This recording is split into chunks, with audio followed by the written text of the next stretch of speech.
Because all I want to do is try and get this engine running to see if it's a worthwhile engine. If this is a good, healthy sounding engine, then I'm quite happy to spend a bit of money and rebuild that starter and have one that's going to last another 20, 30 years sort of thing. So, but I'm always reluctant to spend money, especially when I don't have much. Before, what's the point? Yeah, okay, yeah, I end up with a good starter. I could probably try and sell it, but yeah. So, just bear with me for a sec. Okay, so this is the cable here that's getting hot. And it's not touching anything. There's nothing that is stopping that, that's causing that to heat up. So I'm thinking the problem is in here. So if I grab my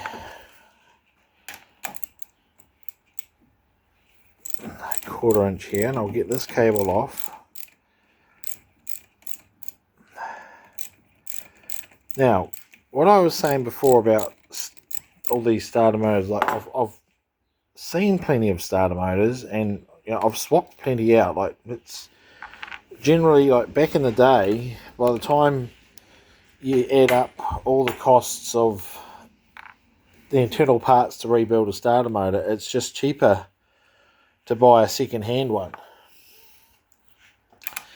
And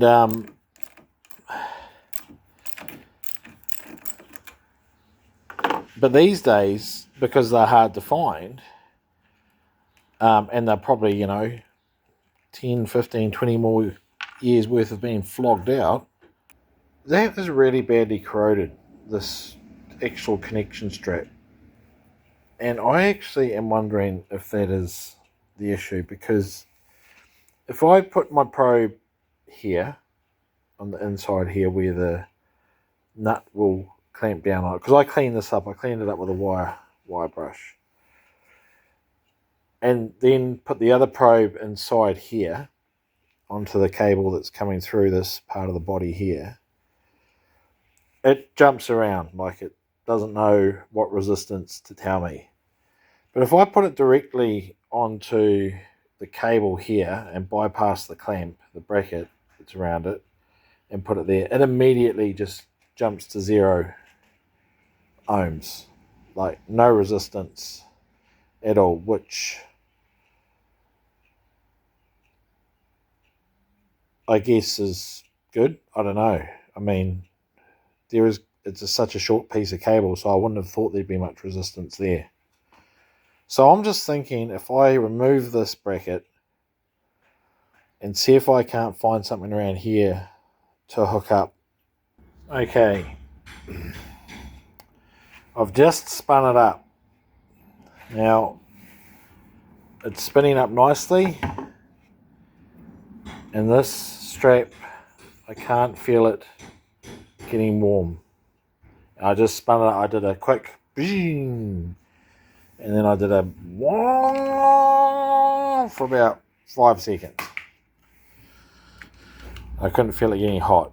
When it was in the truck, in the engine, it was getting hot straight away, like I could see smoke coming off it. Now, I am hoping that my backyard repair works. Basically, what I've determined is that this connector, which is crimped onto the end of the main cable here, it was really rusty. I'm talking rust that was having, I think I've brushed them away, like flakes coming off it. So, when things are real rust and it flakes, the inside of that was all rusty.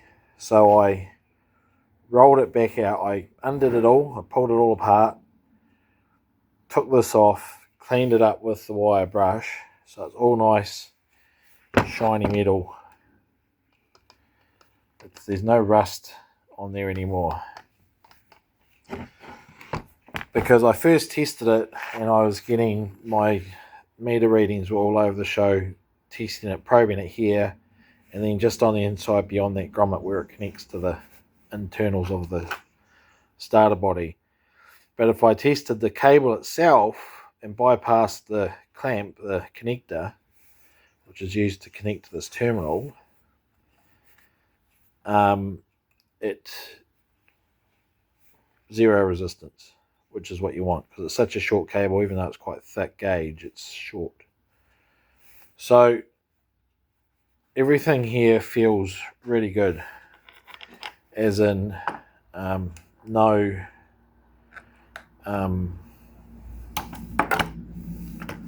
no heat, and me running it for that 5-second jolt.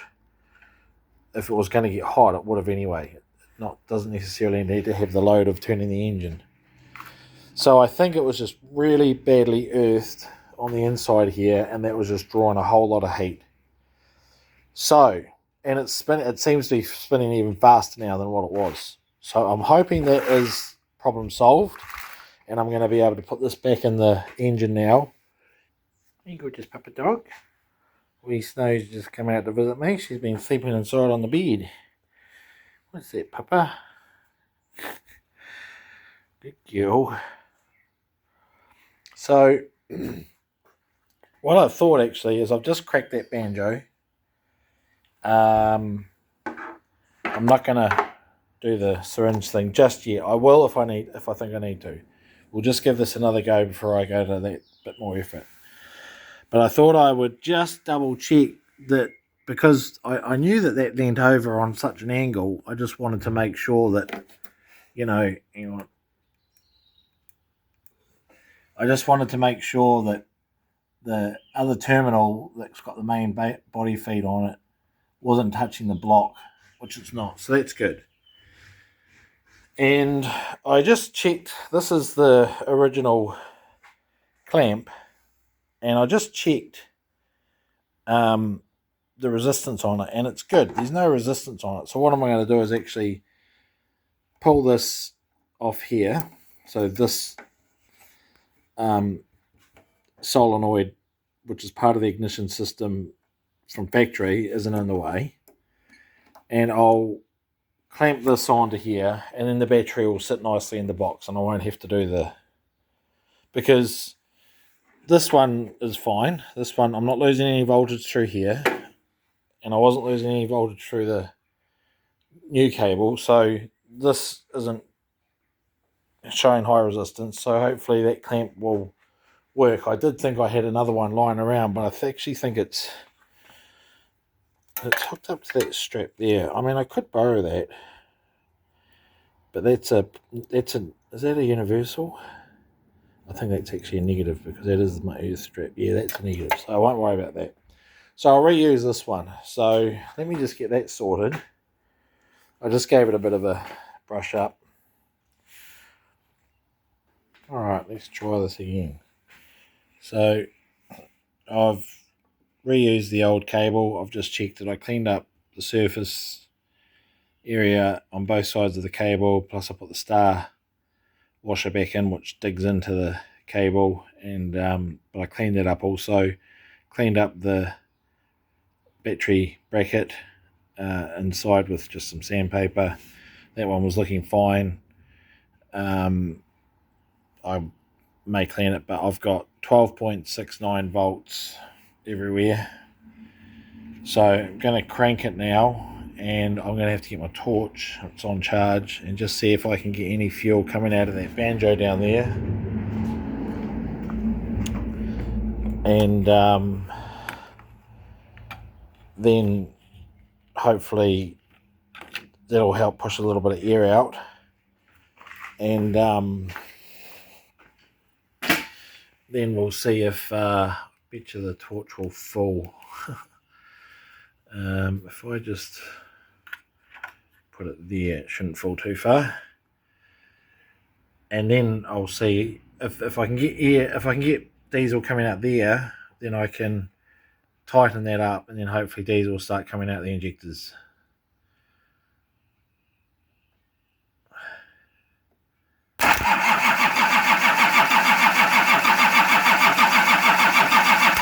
Not yet. Alright, so I just want to check that nothing's getting hot down here.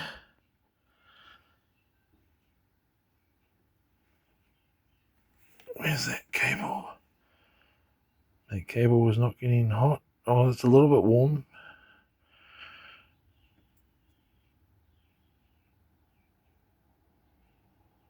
No, not really. Oh, what the hell did I just do there? How did I just do that? I did that with my finger. Maybe I just touched it on here.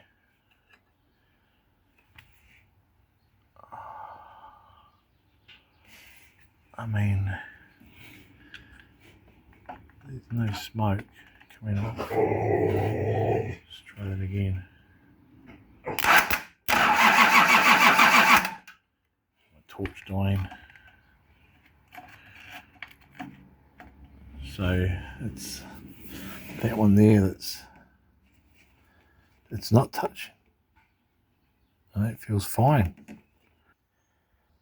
Alright, fresh battery, still got surface charge on it, so it's got over 13 volts there.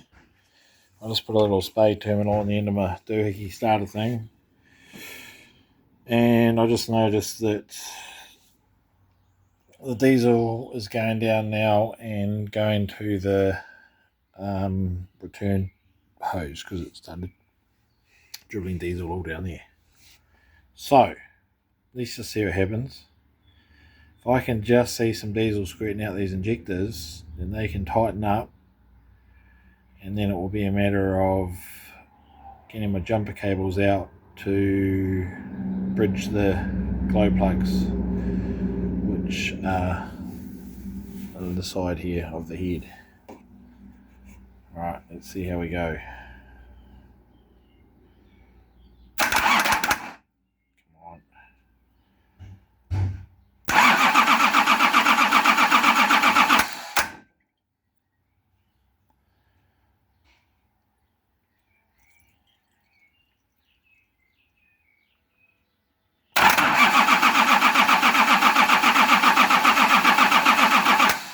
Oh, we're starting to get dribbles now,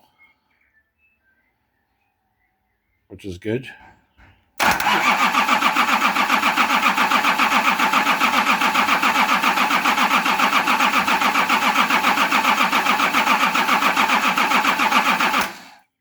hot is that thing down there? Ow, really hot. Okay, I'm just going to tighten them up, see how we go from there. Okay, around 4,269,000.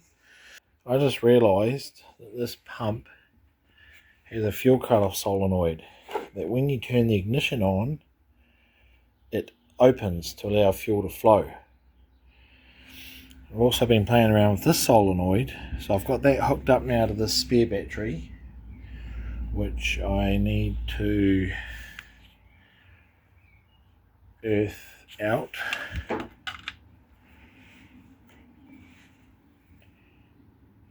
And that is going to do my, if I tap it there, that engages the glow plugs. So I'm going to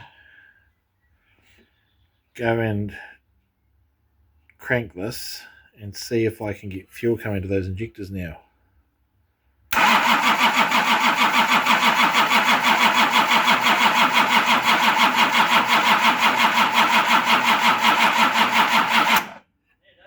G'day.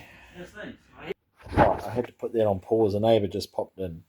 So I was getting diesel coming out of these two injectors. I'm going to try one more crank with the glow rail now because I've hooked all that up. The fuel terminal's open and the fuel is actually being drunk. It might just be going into that thing, but let's see for a second. Because if it starts to fire, I'll swap the bottle around and get the bottle down here. I don't want to use that, so let's just see now. Right, that should be the glow plugs glowing. We'll just give it a few seconds. Let's see what happens now.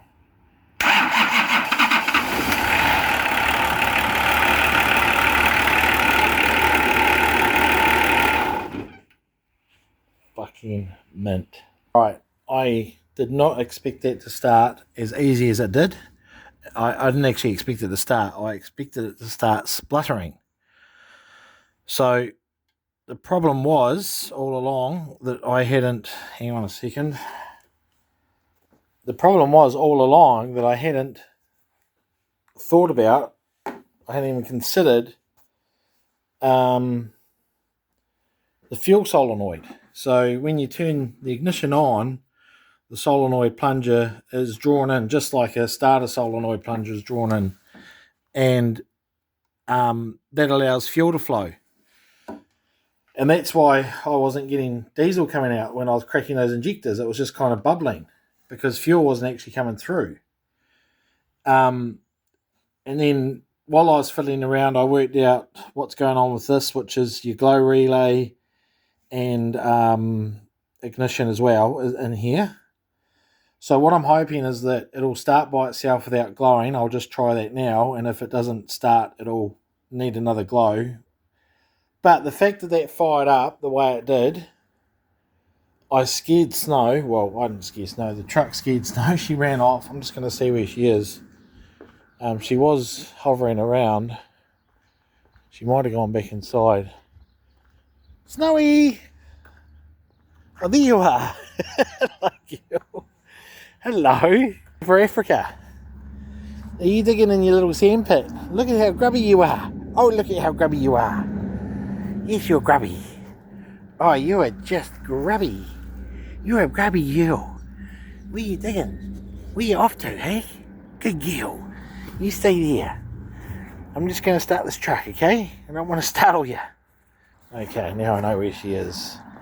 So, yeah, I got a little bit annoyed. My neighbour popped over and he just wanted to say g'day, and I ended up saying, hey, look, man, I was just about to start this and I'm not going to do it while you're standing there because I'm self-conscious about talking on the phone to all you folk. I'm probably never going to get past that.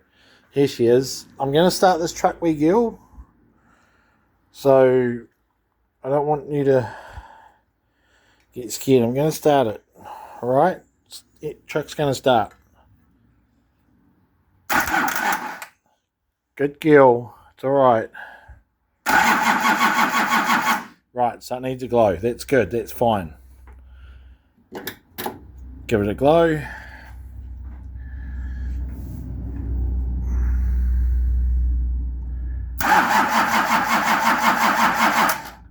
Okay, maybe it doesn't need a glow. Diesel's in there. Maybe it needs a longer glow.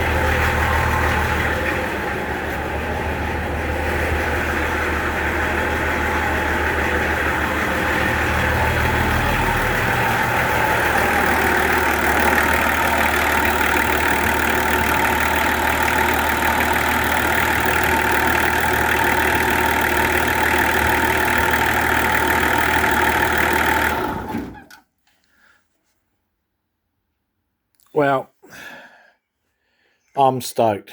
I really am stoked. Not only did I get that thing running, good girl, it's all over now. Good girl, Papa. Hey, good girl. Hey, you're right. You get startled so easy, don't you? Not only is that running now, but it sounds good. It sounds like a good engine. Compression is good enough that it starts on its own. Diesels, once they start to lose compression, you won't start them. You might be able to tow start them, but you're not going to start them by themselves. I learn't that the hard way when I was younger. The guy sold me a Pajero and told me it was a good runner and all that, and it wouldn't start while it was in his, well, I was out in the paddock with heaps of other old wrecks and stuff, and he goes, I'll tow start you and it'll probably come right. It's been sitting there for a while, blah, blah, blah. get home. I had to drive about 15-20 minutes home. So by the time I get home, it would have been well and truly operating temperature. Shut it down, went to start it up, just cranked. Turns out it was low on compression. So there we go. That's been over a 6-hour day for me now to get to that point. I've learned a little bit about this this engine and this setup.